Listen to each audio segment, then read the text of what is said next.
بسم الله مقعي وعبد شكور عبدي دمان أصحابتي دغاليقا مالوغو جوجتان وين سلامي بعد السلام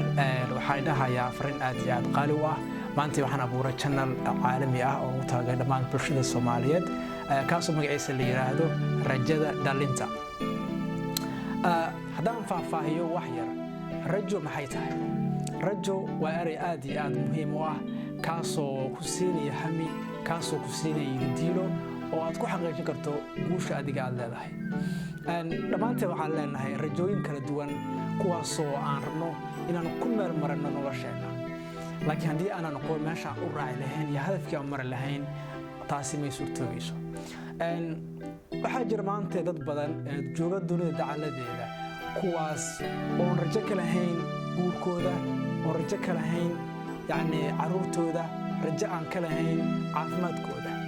sidoo kale waxaa jira dad badan oo aan rajo ka lahayn yacni shaqadooda dhaqaalahooda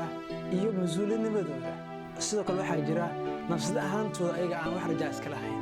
markay dhintaan ka bacdina wax rajo aan iska lahayn sidoo kale sidaas darteed ayaa waxay igu kaliftay inaan barnaamijkan